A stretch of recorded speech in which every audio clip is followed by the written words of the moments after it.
Hello guys, today we are going to start reconstitution of partnership firm for class 12th CBSE and RBSE. So चलिए start करते हैं अपन reconstitution of partnership. Reconstitution of partnership firm को study करने से पहले हमें ये जानना होगा कि sir what is the meaning of partnership. Partnership का मीनिंग आपने इस टॉपिक से पहले फंडामेंटल ऑफ पार्टनरशिप पढ़ा है और फंडामेंटल ऑफ पार्टनरशिप में आपने पार्टनरशिप का मीनिंग और फीचर्स को डीपली स्टडी किया था। इवन मैं आपको यहाँ पे पार्टनरशिप का मीनिंग एक्सप्लेन कर दे रहा हूं। तो देखिए पार्टनरशिप क्या है ये हमें जानना है। तो और first question is sir what is the meaning of partnership. Partnership तो चलिए पार्टनरशिप को एक्सप्लेन करने के लिए पहले हम लेंगे एक एग्जांपल लेंगे। सो एग्जांपल मैंने यहां पे लिया, मान लो suppose A and B there are two persons. ये है मिस्टर ए और ये है मिस्टर बी। मिस्टर ए और मिस्टर बी इन दोनों ने म्यूचुअली एक एग्रीमेंट किया और वो एग्रीमेंट क्या था सर, इन्होंने क्या किया है, एक एग्रीमेंट किया और ये जो एग्रीमेंट हुआ ये एग्रीमेंट था कि ये दोनों मिलकर एक जॉइंटली एक बिजनेस को रन करेंगे। दोनों मिलकर एक बिजनेस रन करेंगे मींस ये दोनों जॉइंटली किसी बिजनेस को क्या करेंगे, रन करेंगे। बिजनेस को रन करना है, रन अ बिजनेस। किसी बिजनेस को इन दोनों को जॉइंटली रन करना है जिसमें दोनों पार्टिसिपेंट होंगे। तो बिजनेस को रन करना इनको जॉइंटली और इस बिजनेस से जो भी प्रॉफिट अर्न करेंगे, प्रॉफिट अर्न, इस बिजनेस से जो भी प्रॉफिट अर्न करेंगे उस प्रॉफिट को ये क्या करेंगे, ए और बी शेयर कर लेंगे, शेयर बिटवीन देमसेल्व्स। ये क्या करेंगे, जो भी प्रॉफिट होगा उस प्रॉफिट को आपस में शेयर कर लेंगे। तो इस एग्रीमेंट की वजह से यहां पे रिलेशन, एक रिलेशन एस्टेब्लिश हुआ, relation between A and B. और इस रिलेशन को हमने क्या कहा सर, इस रिलेशन को हमने पार्टनरशिप का नाम दिया है। तो this relation is called partnership. तो देखिए एक बार फिर से मैं आपको समझा देता हूं। मिस्टर ए और मिस्टर बी म्यूचुअली एक एग्रीमेंट करते हैं कि ये एक बिजनेस को रन करेंगे और उस बिजनेस से जो भी प्रॉफिट अर्न होगा उस प्रॉफिट को ये शेयर कर लेंगे एक सर्टेन रेशियो में। तो इनके बीच ये वाला एक एग्रीमेंट था, ए और बी के बीच ये क्या था सर, ये एक इनके बीच एग्रीमेंट था और इस एग्रीमेंट की वजह से ए और बी के बीच एक रिलेशन एस्टेब्लिश हो गया। उस रिलेशन को हमने पार्टनरशिप का नाम दिया। तो पार्टनरशिप मींस क्या हुआ कि ए और बी जो पर्सन एंटर हो रहे हैं बिजनेस में उनके बीच जो रिलेशन एस्टेब्लिश हो रहा है, यानी एग्रीमेंट की वजह से जो रिलेशन एस्टेब्लिश होगा, इस एग्रीमेंट की वजह से उस रिलेशन को हम पार्टनरशिप का नाम दे रहे हैं। तो अपन पार्टनरशिप का मीनिंग क्या लिखेंगे, हम पार्टनरशिप का मीनिंग लिखेंगे partnership is, partnership is, partnership is the relation, is the relation, एक रिलेशन है बिटवीन पर्संस, किनके बीच सर, ये पर्संस जो इनके बीच, बिटवीन, बिटवीन पर्संस। कौन से persons, who are, who have agreed, who have agreed, जो एग्रीड है, किस चीज के लिए एग्रीड है सर, किसी बिजनेस के प्रॉफिट को शेयर करने के लिए एग्रीड है। तो who have agreed to share the profit of, share the profit of a business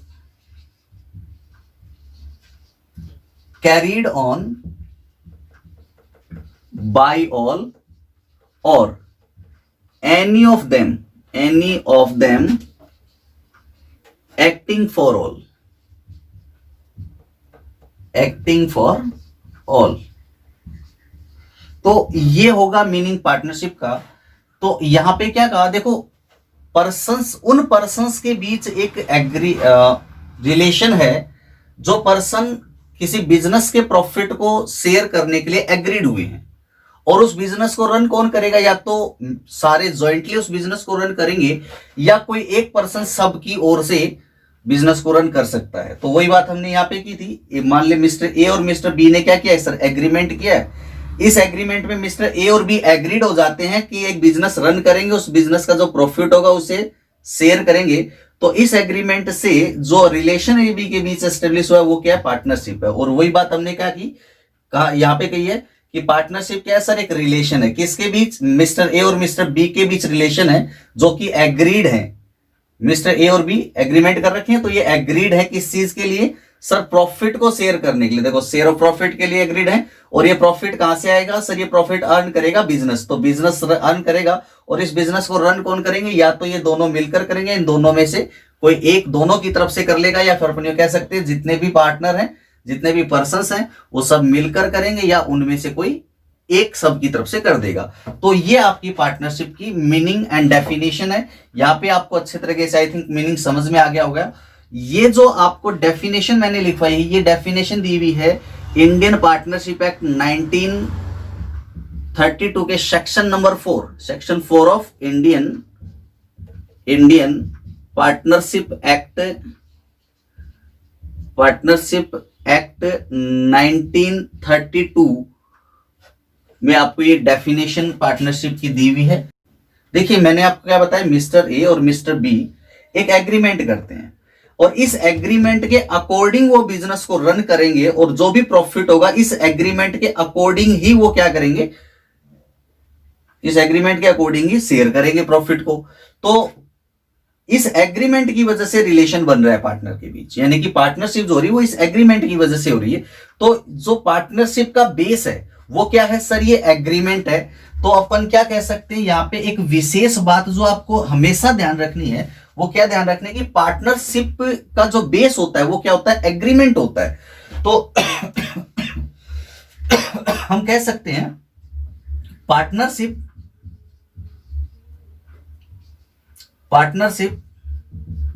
is created by an agreement.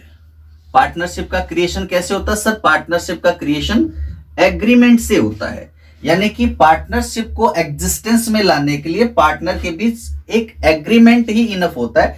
अगर पार्टनर एग्रीड है, म्यूचुअली एग्रीड है किसी बिजनेस को रन करने के लिए, तो उनके बीच पार्टनरशिप एस्टेब्लिश हो सकती है। कोई लीगल फॉर्मेलिटीज कंपलसरी नहीं होती। तो यहां पे मैंने आपको क्या बताया, पार्टनरशिप का बेस क्या है सर, पार्टनरशिप का बेस होता है एग्रीमेंट। यानी कि पार्टनरशिप का क्रिएशन सिर्फ एग्रीमेंट से ही हो सकता है। और ये एग्रीमेंट जो होता है ये ओरल और रिटन दोनों टाइप में हो सकते हैं, और वो अभी अपना मैटर नहीं है। अपना मैटर क्या है कि पार्टनरशिप का बेस क्या है सर, एग्रीमेंट। यानी पार्टनरशिप का क्रिएशन किससे हुआ, एग्रीमेंट से क्रिएशन हुआ।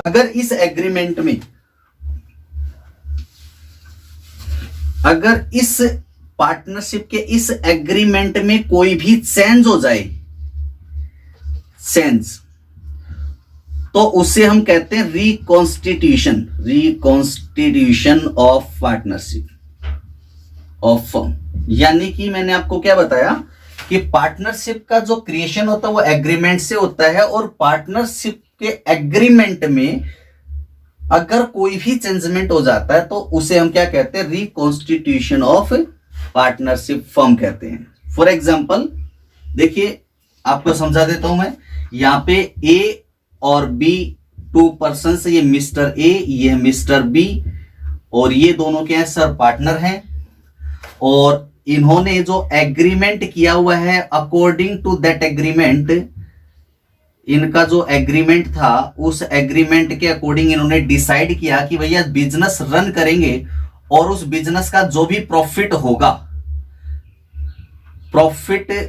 जो भी होगा उस प्रॉफिट को 60% ए एक्वायर करेगा और 40% प्रॉफिट बी एक्वायर करेगा।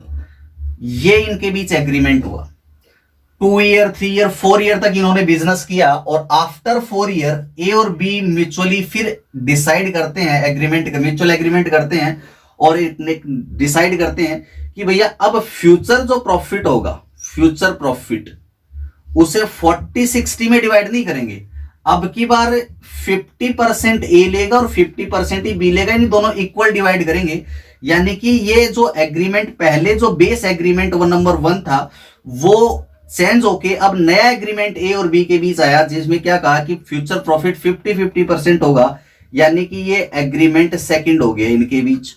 तो देखिए पुराने एग्रीमेंट में पार्टनर कौन थे, ए बी, और नए एग्रीमेंट में पार्टनर कौन है सर, ए बी पार्टनर है।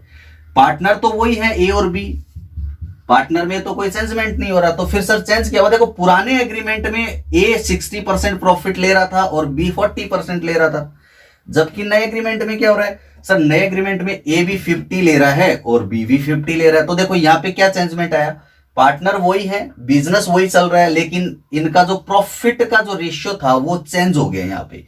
तो यहाँ पे पुराना जो एग्रीमेंट था उसमें 60-40 से रेशियो 50-50 रेशियो हो गया, यानी कि यहाँ पे पार्टनरशिप के एग्रीमेंट में चेंजमेंट किस वजह से हो रहा है, प्रॉफिट रेशियो की वजह से हो रहा है।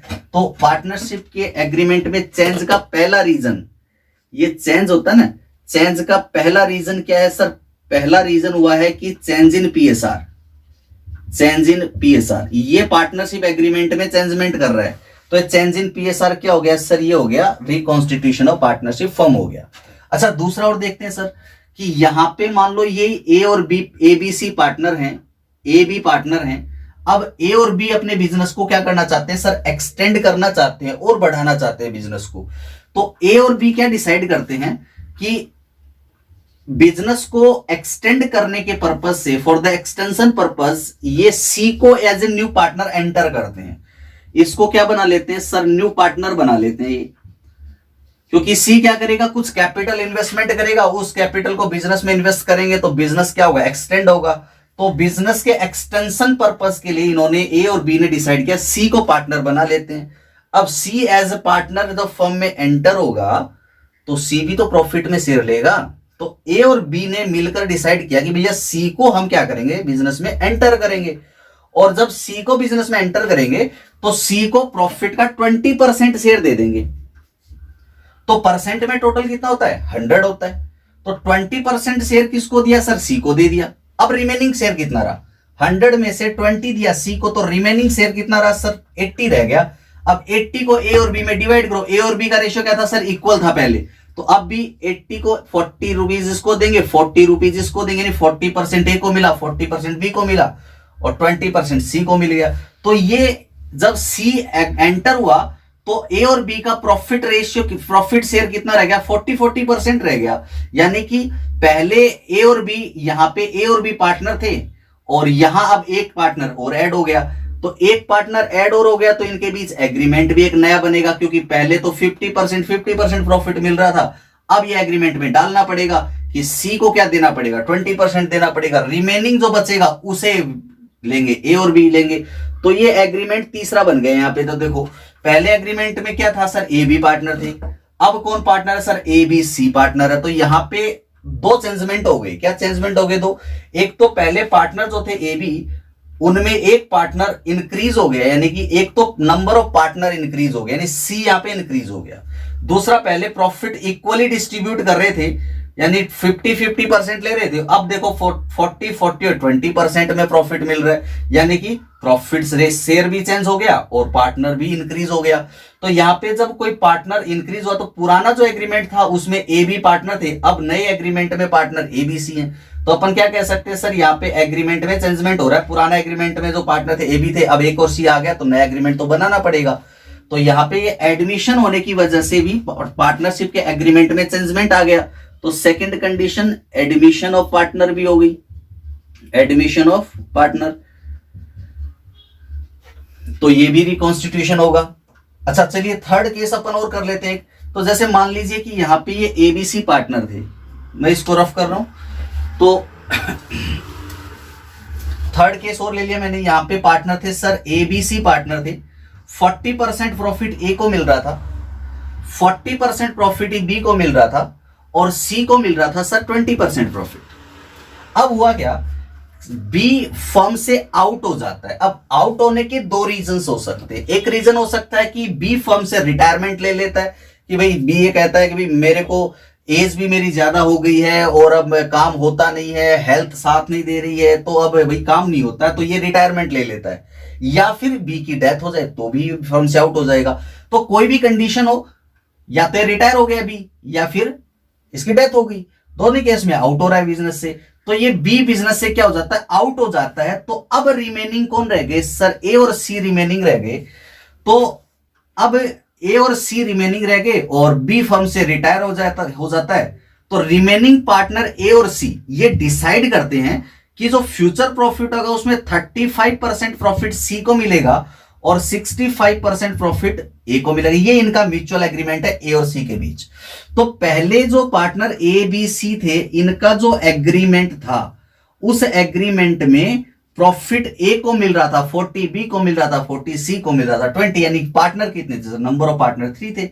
अब यहां पे बी के रिटायर होने के बाद बी तो चला जाएगा और बी के जाने के बाद ए और बी ने डिसाइड किया कि 65% प्रॉफिट ए लेगा, 35 सी लेगा। तो यहां पे न्यू एग्रीमेंट इनके बीच में आ गया। तो इनके ए और सी के बीच न्यू एग्रीमेंट आया। तो देखो न्यू एग्रीमेंट में इनके दो चेंजमेंट हुए। एक तो ये हुआ कि जो नंबर ऑफ पार्टनर थे वो डिक्रीज हो गए, यानी बी चला गया तो पार्टनर रह गए ए सी। तो पुराने एग्रीमेंट में जब 3 पार्टनर के नेम था, तो अब तो नया एग्रीमेंट बनाना पड़ेगा, इसका हटाना पड़ेगा। हटाने के लिए नया एग्रीमेंट बनाएंगे, नया एग्रीमेंट बनाएंगे तो नए एग्रीमेंट में क्या होगा सर, यहाँ पे ए और सी पार्टनर रहेंगे। दूसरा प्रॉफिट शेयरिंग रेशियो पहले 40-40-20 था, अब कितना रहेगा सर 65-35। तो प्रॉफिट शेयरिंग रेशियो भी चेंज हो गया। तो यहाँ पे इसका मतलब ये हुआ कि जो एग्रीमेंट पुराना था उसमें चेंज हो रहा है, दो चेंज हो रहे हैं। एक तो नंबर ऑफ पार्टनर डिक्रीज हो रहा है, एक प्रॉफिट शेयरिंग रेशियो चेंज हो रहा है।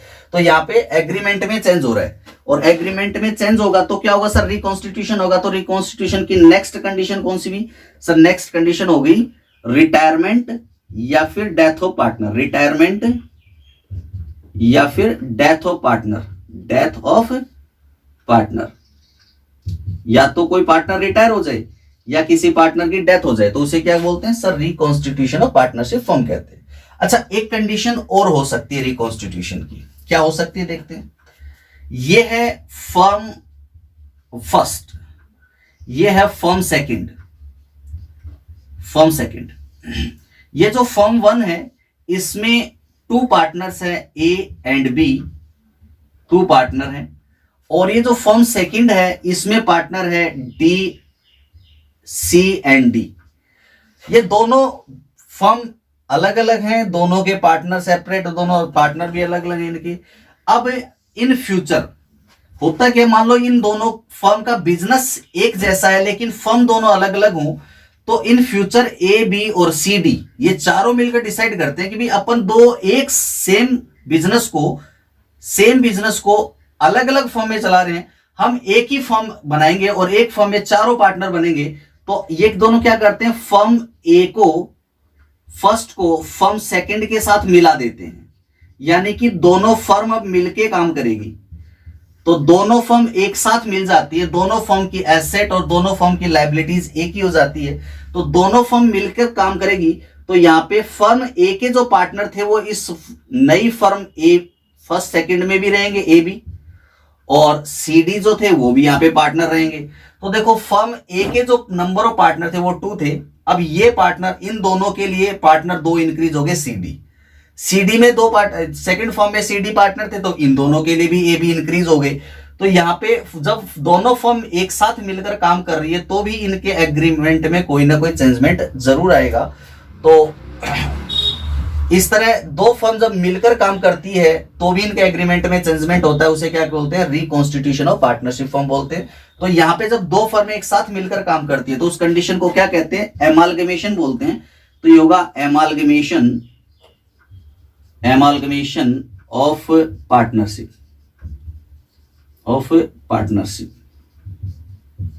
तो 2 पार्टनरशिप फर्म का एमालगमेशन, यानी 2 पार्टनरशिप फर्म एक साथ मिलकर काम करें तो उसे क्या बोलते हैं सर, उसे बोलते हैं एमालगमेशन।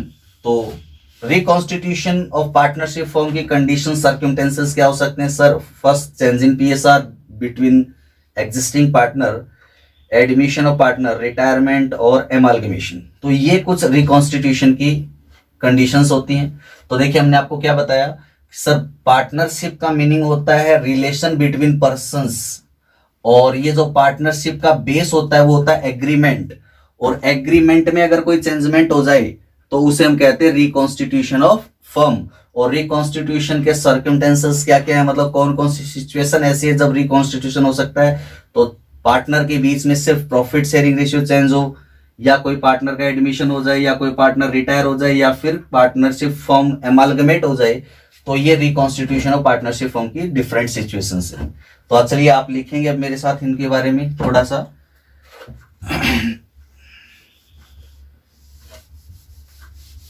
किसके बारे में लिखना है सर? अब हमें लिखना है रिकॉन्स्टिट्यूशन ऑफ पार्टनरशिप फर्म के बारे में लिखना है।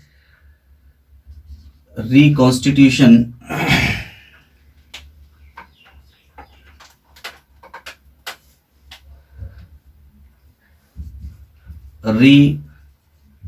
Constitution of partnership.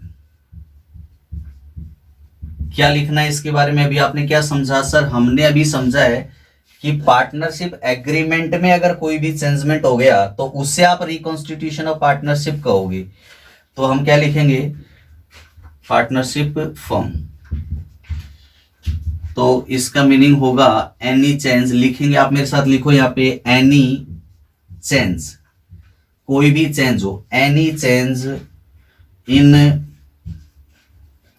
Existing agreement, any change in existing agreement of partnership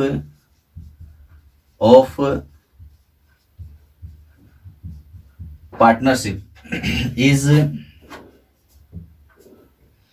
reconstitution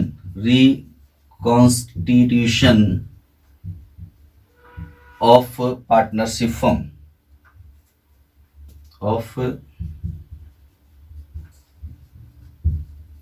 partnership firm. तो क्या कहेंगे? अब से आपसे कोई पूछेगा रिकॉन्स्टिट्यूशन क्या है, कि सब पार्टनरशिप के एग्रीमेंट में कोई भी चेंजमेंट हो जाए तो उस चेंजमेंट को हम क्या बोलते हैं? रिकॉन्स्टिट्यूशन बोलते हैं। अब आपसे कोई पूछे कि बताओ जरा कि वो कौन कौन से सर्क्यूमस्टेंसेस हैं जब पार्टनरशिप एग्रीमेंट में चेंजमेंट होता है, तो हम लिखेंगे circumstances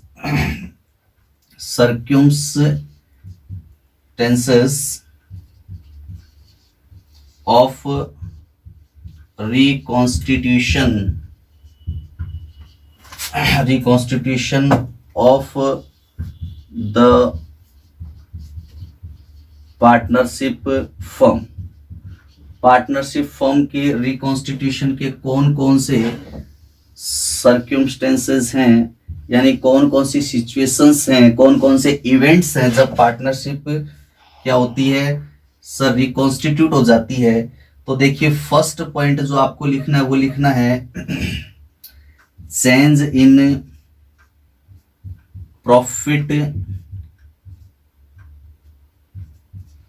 profit sharing ratio between, या अमंग लिखो वो ज्यादा सही रहेगा, because of more than 2 partner भी हो सकते हैं।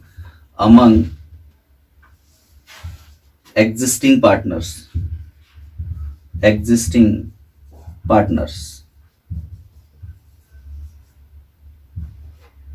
एग्जिस्टिंग पार्टनर के बीच सिर्फ प्रॉफिट शेयरिंग रेशियो चेंज हुआ है, कोई पार्टनर का एडमिशन नहीं हुआ। सेकंड कंडीशन क्या हो सकती है सर? सेकंड कंडीशन लिखेंगे आप यहां पे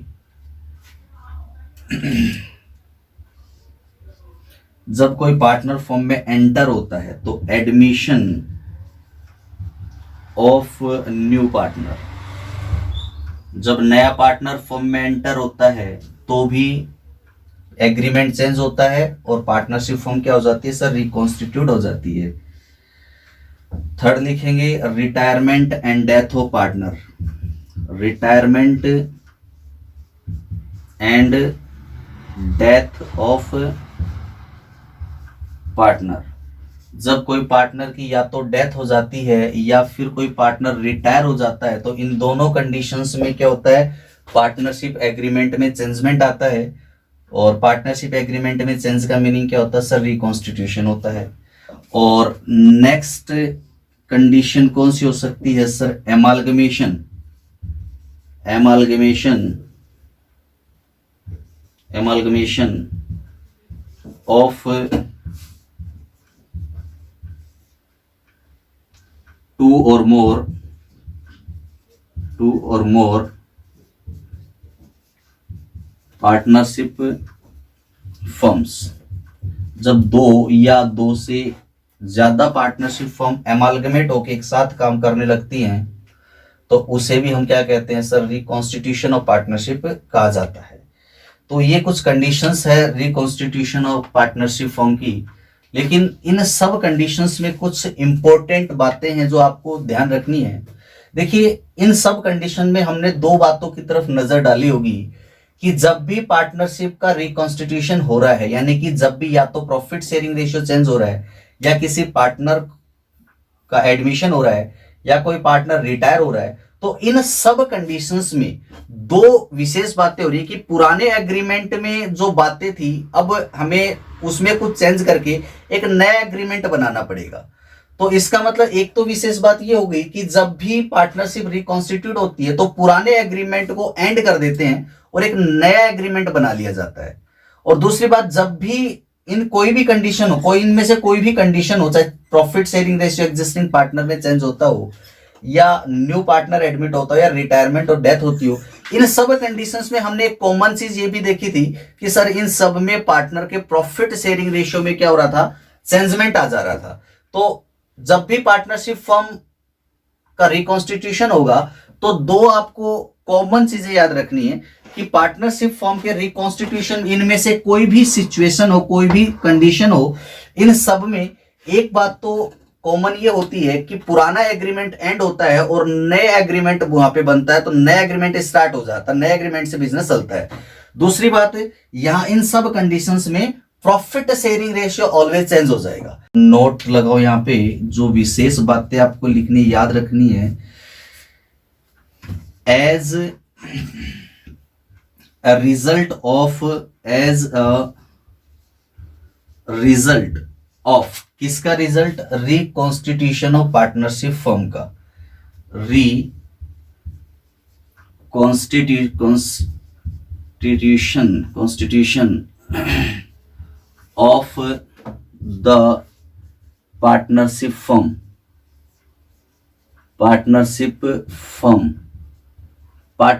फर्म के रिकॉन्स्टिट्यूशन का जो रिजल्ट है वो क्या है, वो है the existing agreement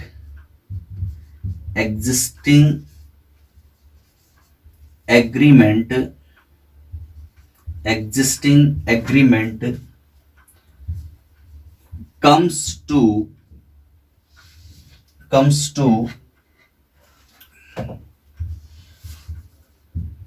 an end हो जाएगा। जो एग्जिस्टिंग एग्रीमेंट है उसका क्या हो जाएगा सर, वो एंड हो जाएगा। और वो एंड होने के बाद एक नया एग्रीमेंट बनेगा और उस नए एग्रीमेंट से बिजनेस चलेगा। एंड न्यू एग्रीमेंट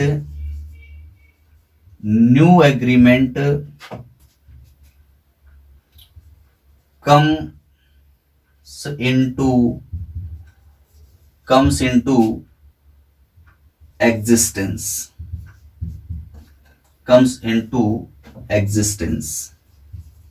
एक नया एग्रीमेंट एग्जिस्टेंस में आ जाता है, पुराना एग्रीमेंट एंड हो जाता है। चाहे वो कोई भी सिचुएशन हो, चाहे प्रॉफिट शेयरिंग रेशियो चेंज हो रहा हो, या फिर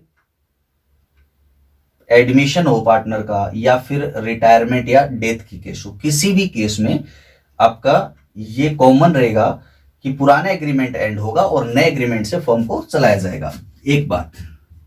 दूसरी बात, अभी मैंने आपको एग्जांपल दिए थे, 3 एग्जांपल दिए थे, और उन तीनों एग्जांपल में हमने एक कॉमन चीज और देखी थी कि जब पार्टनरशिप एग्रीमेंट में चेंजमेंट हो रहा था, चाहे वो प्रॉफिट शेयरिंग रेशियो चेंज होने की वजह से हो रहा हो, या फिर पार्टनर के एडमिशन की वजह से हो रहा हो, या फिर पार्टनर के रिटायरमेंट या डेथ की वजह से हो रहा हो, किसी भी रीजन से पार्टनरशिप एग्रीमेंट में चेंज हो रहा हो, हमेशा प्रॉफिट शेयरिंग रेशियो जरूर बदल रहा था। तो आपको ध्यान क्या रखना है सर, जब भी पार्टनरशिप एग्रीमेंट में कोई भी चेंजमेंट होगा तो प्रॉफिट शेयरिंग रेशियो हमेशा चेंज हो जाएगा। तो सेकंड आप पॉइंट लिखेंगे यहाँ पे, रिकॉन्स्टिट्यूशन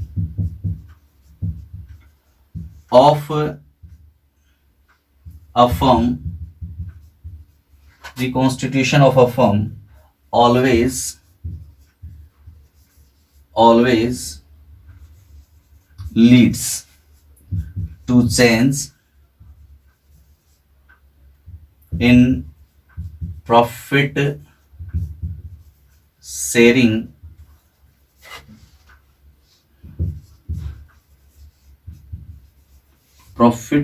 ratio